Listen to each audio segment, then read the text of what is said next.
I'd have to say my favorite disciple of all was Peter. And my wife and I have a 3-year-old son, and we named him Matthias after one of the other disciples, the disciple that took Judas' place. But even still, despite that, my favorite disciple is Peter. Now, when we look at Peter's life, when we read about Peter's life, Peter's the guy who took a sword and cut off the ear of the high priest when Christ was arrested in the garden. Peter's the same guy who 3 times denied even knowing Christ on the day of his death. Peter's the same guy that rebuked Jesus when Jesus told of the future he had, of the suffering and the cross that he was going to face, and Peter rebuked him. This guy here was the king of stupid decisions, yet he's my favorite. And I have to say, that might be why he's my favorite, because I can relate to Peter with stupid decisions. And I want to share briefly today, I told some of my youth that they came out this morning, they'd get to hear me talk about some dumb decisions I've made in my life. So those of you who are not my youth, you get as well to share with me and some of those dumb decisions. And we'll start when I'm 5. I was 5 years old. I had a carrot. And my mom happened to be getting a shower, so she can't be blamed for anything that's about to be told. She was in the shower. She was just taking a break. And now that I'm a parent, I understand how precious those 2 to 3 minutes alone are. So I have a carrot, and I'm enjoying this carrot. But as a 5-year-old, I'm thinking, what could make this carrot better? And anyone who knows a 5-year-old knows that probably not the greatest idea, but a steak knife has to make this carrot better. Has to be able to peel this carrot or cut this carrot. Well, if you have children, or if you don't have children, you know that steak knives and 5-year-olds don't go well together. So after a trip to the emergency room to sew up a large gash in my hand, that was my first dumb decision. And I look back and I realize 5-year-olds don't need knives. So we move a little bit farther ahead. I'm 8 years old, so we're going to kind of go in sequential order, but I'm going to jump around a little bit. I'm 8 years old, and I have an army man. This time, my mom's gone. I guess my aunt's watching me, or my cousin, I don't remember, but my mom's at work or at church or something, so I have an army man, and we're going through this interrogation process with these little army men, and I'm trying to get this army man to cooperate. He's not cooperating, so I realize we probably need to bring in the element of torture. And what better way to bring in torture than open flame?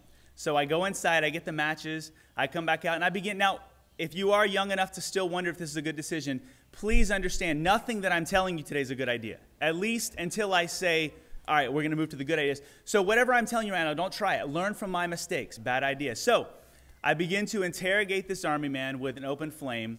Little do I know that when green army men get hot enough, they begin to melt, it turns into a liquid. And when that liquid comes in contact with your hand, later on, you have to explain to your mom why you have these scars, all these open wounds all over your hand.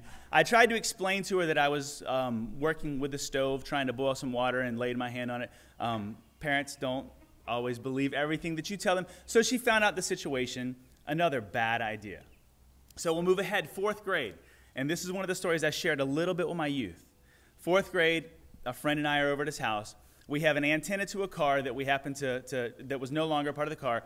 We found out if you bend it enough and you tie fishing line to both sides, you have a nice bow. Now, to accompany a bow, you need an arrow. So if you find a nice stick from a tree and you sharpen it, it makes for something that a 4th grader probably shouldn't have, but in the moment, it's a great idea. So we have this bow and arrow that we've created. He's standing about 20 yards away. Being a 4th grader as well, he says, I bet you can't shoot me. Being a 4th grader, with the bet on the table, my decision is, let's prove him wrong. So I pull the arrow back and let it fly. Now, I was smart enough to know, don't aim at my friend Mark. So I aimed above him just to scare him. Even at 4th grade, I understood, don't shoot this guy. So I aim above him, but he doesn't realize I'm aiming above him. So as I shoot, he jumps into the air. And he runs by me with an arrow stuck in his eye. And I kid you not in the eyeball. It happens that God is sovereign.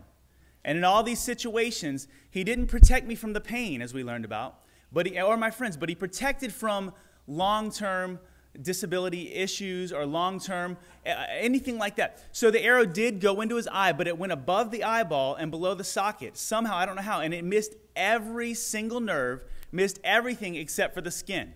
Now, he did walk around with a patch on his eye for a week, and I did have to explain to my friends at school, we went to a small private school, explain to my friends at school why I shot my friend Mark. But another stupid decision. Now we're going to move a little bit farther ahead. We're going to move to college, 20 years old. This may not have been really as much the act as of the stupid decision, but my lack of experience in this. We were working at a camp. I ran a waterfront. I ran all the waterfront activities, the boating, the sailing, and stuff. And some friends of mine from another country had never seen an alligator, decided one night, let's go alligator hunting.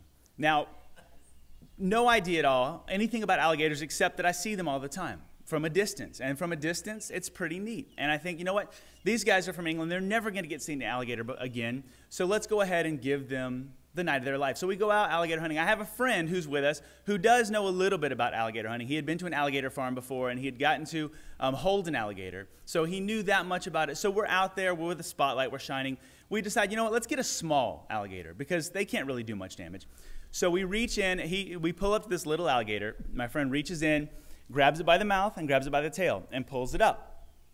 Now, we know that when there's a small alligator, I knew this, there's got to be big alligators. Well, no alligator ever enters into this story, so I don't want you guys to get any concern about that. But when you have people from England who have never seen an alligator before and an alligator is pulled into the boat, their first response is panic. And when you have a paddle in your hand and you panic, whoever's in the way is going to come in contact with that paddle. So I get hit in the chest with a paddle, knocked into this creek called Alligator Creek. Now, it's called that for a specific reason. There's alligators everywhere. So I get knocked into the water. This is about 11:30 at night. I know in the back of my head there's gators everywhere. If there's a baby gator, there's a mama gator. So I'm in the water for what seems to be 10 minutes, I think. But my friends tell me as they turn around, they hear a splash and they turn around, I'm back in the boat. So they don't know how I reacted that quickly. But again, another stupid decision.